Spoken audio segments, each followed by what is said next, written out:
Well, hi everybody. I'm joining you today from the Garvalach Islands, which are a series of little islands off the west coast of Scotland. Now, I'm here today with my brother, my older brother, who's a professor in glaciology at St Andrews University, and he's over here to do some research. And he asked if I'd like to join him today. So I've come here with my camera and I'm photographing this incredible landscape. And we're the only two people on the island, so it's pretty much the COVID-friendliest place I can think of to be right now. Now, the really fascinating thing with this place is that there's evidence of glaciers that came through here 700 million years ago. So the rocks I'm standing on are glacial till, which are 700 million years old. So when these rocks were formed, there was nothing to see them with. There was nothing to see this landscape with. We're talking single cell life was all there was on the planet when these rocks were laid down. So it's fascinating to stand here as a landscape photographer, standing on 700 million year old rocks and making photographs of these rocks interacting with the ocean. The fact that they're still here is just remarkable. I find it totally fascinating, and having some amazing conversations with my brother about the whole geology. So really, this is where we are today. This is the first time I've made a video outside in months and months and months, and I'm just so excited to be here. So yeah, let's have a look around. Let's see what there is. Let's make some photographs because I'm definitely feeling creative and inspired to be here. So where we were able to land the boat, my brother and I had to walk about 300 or 400 meters along the coast over some very treacherous ground. Actually, it was really, really slippy, and I was feeling not very good on my feet at all. But this is basically where we dropped the bags. Now, this is 700 million year old rock here, and it's actually subglacial till. So it's the clay-like material that was underneath the glacier. And these are the stones that were embedded in it, 700 million years ago. So it's a really fascinating surface. And it still reminds me very much of a lot of this type of material I've seen in the Himalaya, up in the Everest region and other areas of Tibet, where glaciers are actually still in existence. And you see this kind of clay-like surface as the glaciers are retreating, and this is the stuff that's kind of left over. Anyone who's ever drunk a cup of coffee using glacial water knows exactly how awful this stuff is. But what I was really fascinated with was this beautiful orange, rich, weathered section down the middle. And this composition is really just about colour and contrast. The flat greyness of the glacial material juxtaposed with that beautiful orange, mineral-rich band that's running down the middle there. Quite a simple composition, and really I think one of the great things about photography is giving things like this validity, is that this isn't just a glacial photograph. It's not something that's of only interest to geologists. I find the combinations of shapes and forms and colours and contrast really, really fascinating, and I'm happy to point my camera at it. It's actually been a couple of months since I was out photographing last, when Ann and I had that trip to the Northern Isles 2 months ago. And it's just lovely to be out, to be honest. And I'm not here to make photographs. And again, this is something I've talked about an awful lot is, I've got my camera with me and I've got my tripod with me and I've got my filters with me, but I'm not here to make photographs. I'm only making photographs when something really asked me to make a photograph, and I think that's a really cool way to go about it, is that I don't have any sense of expectation and I don't have any sense of a purpose or a goal of being here photographically. But what I do realize is that I'm creatively driven to make photographs, and it's serving some other need in my psychology. It feels good to be engaged with the world. It feels good to be fascinated. It feels good to be interested and excited by things that are catching my eye, or the sound of the water working its way around the rocks and so forth. So it just feels good to be out, and I think we forget that an awful lot of the time, that it's just good to be out. It's good for the soul, it's good for our mind, it's good for our mental health.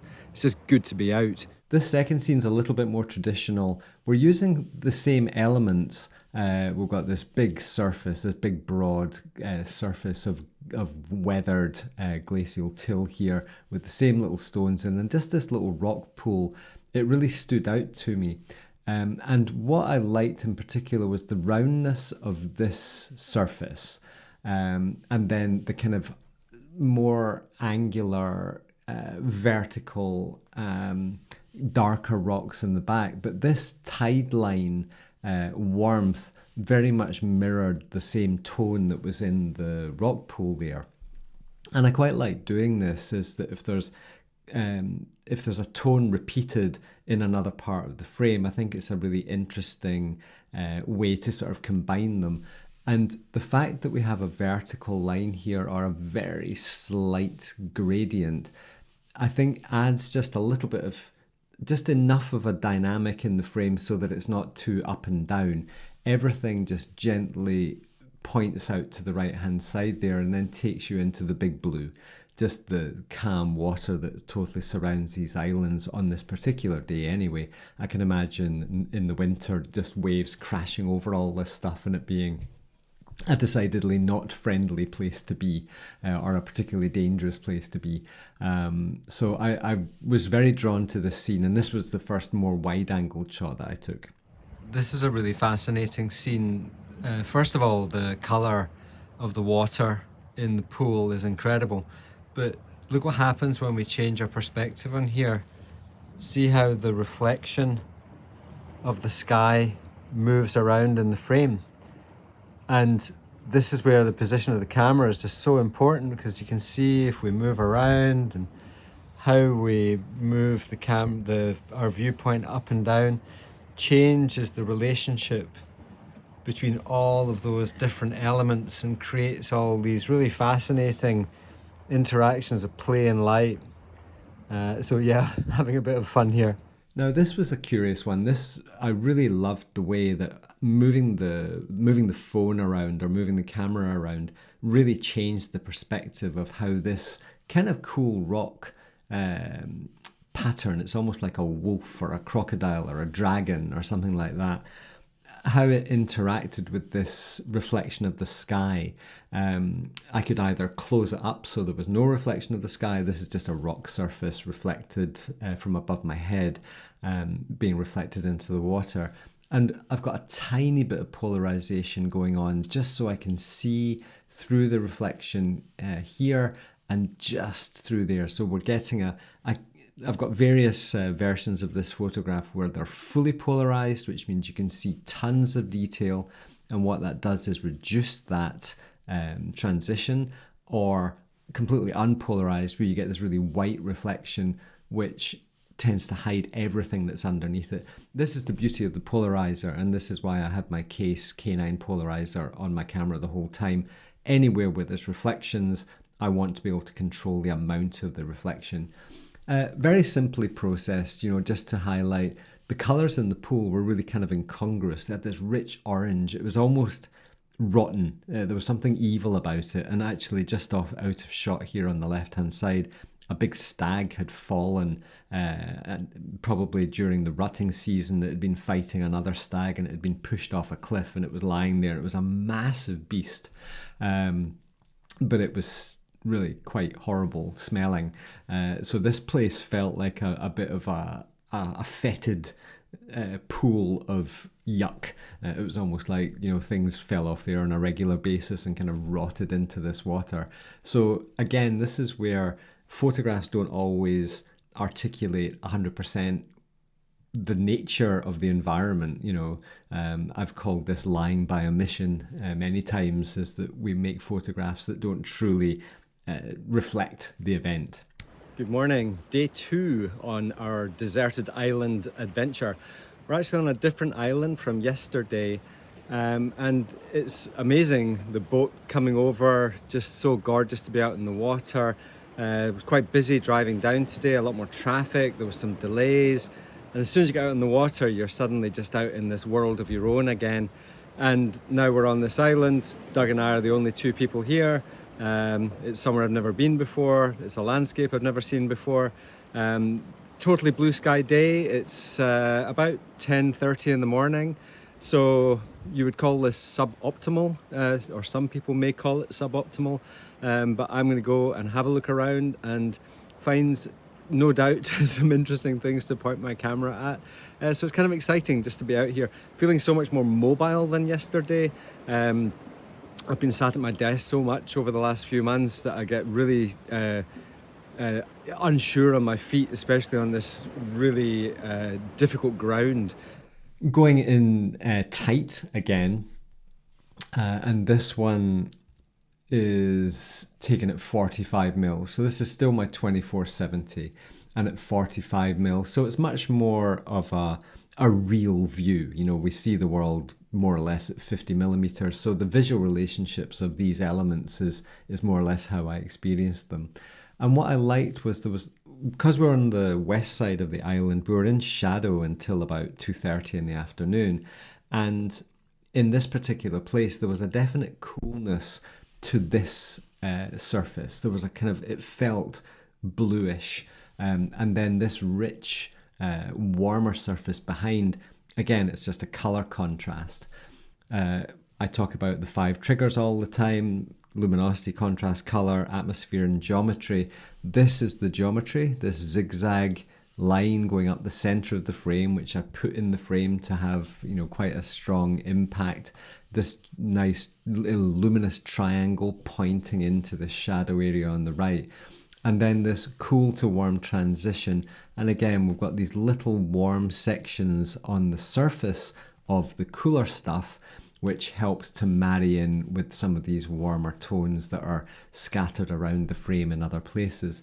So again, it's always the same for me. It's luminosity, contrast, color, geometry, and atmosphere. Now, this photograph doesn't contain atmosphere.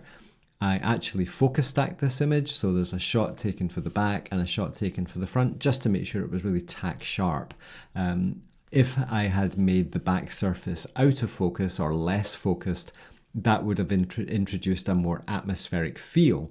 But I wanted this to be almost architectural in nature, you know, a real study of the geology.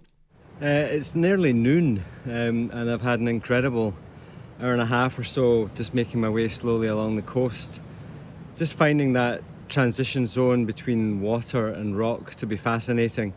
Now, the fact that my brother's here doing some research and studying 700 million year old glaciers gives you a fresh insight into the geology of this place, and every surface that I'm walking on is ancient rocks, and it's amazing not to actually have a mobile phone connection. We're out in an area of the west of Scotland. We're on an island, there's no buildings, there's no habitation. No one really comes here apart from curious geologists. And to be walking through this landscape and truly feel alone. Now, am I bursting the bubble by making this video and talking to you folks? Well, yes and no. I think it's important for us to feel as if we're part of something bigger than ourselves. And I think landscape photography has that capacity to share and to unite and to unify. And what's really striking me today is that there's so much polarization in photography: good photography, bad photography, popular photography, introspective photography. And what's really striking me just now is it's all photography. And if I'm out here exploring this place, as soon as that question comes into my mind, oh, I wonder if this will be popular, or I wonder if someone will like this, is that in its own right bursting the bubble? And I think, no, it's not, because I might find it cool and curious, and maybe someone else out there might find it cool and curious, and that might be enough to make them feel confident enough to go out and shoot this type of stuff without feeling as if the world is going to condemn them for having an honest and open opinion, or photographing things that might not be necessarily very cool or very popular. So I like to think of this as an enabling video, where if you find it cool and if you find the rocks at your feet exciting and interesting and dynamic and engaging, or the types of things I tend to find, I look at the curious interaction between shapes and space. That's something that really intrigues me, the concept of negative space and positive space. So I'm having a whale of a time out here exploring somewhere I've never been and I might never come to again. So yeah, let's embrace openness. Let's embrace sharing our quirks and our interests with the rest of the world, purely because there might be just someone else out there who really digs what you dig, and you might enable them to feel better about themselves.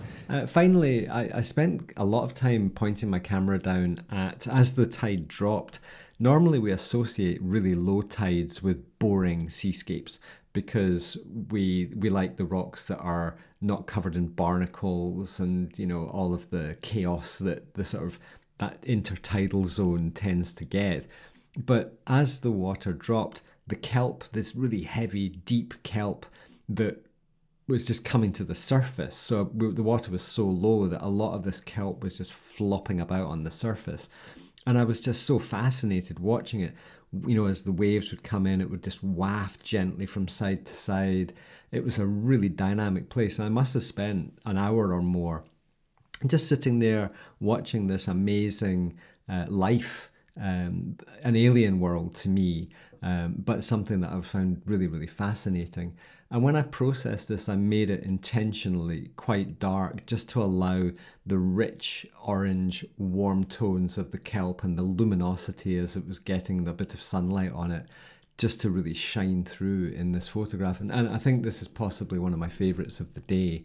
And it was certainly the moment that I really felt most in tune with the landscape. So yeah, some interesting photographs today, and I really enjoyed being there. Well, what a couple of days it's been, exploring basically uninhabited islands off the west coast of Scotland, having the place to ourselves, amazing geology, 700 million year old rocks, learning all about that incredible period of history when there was no life on the planet. It's just fascinating. So yeah, made some really interesting photographs, things that I just found really amazing, thinking really about time and rhythms and flow and motion. And the line that just keeps coming back into my mind is we're only immortal for a limited time. And it's funny because I was talking about it to Doug, and it's a line from a Rush song. And he said, oh, I've thought that before, you know, when I was doing all that mad stuff, that we are immortal for a limited time, and then we reach a point where we can't do a lot of that mad stuff anymore. So yeah, thinking a lot about time and the time that we have available to us and how we can use that time productively to do positive things. So here at Expressive Photography, it's about inclusivity rather than polarizing. So yeah, get out there with your cameras and be expressive. It will do you good.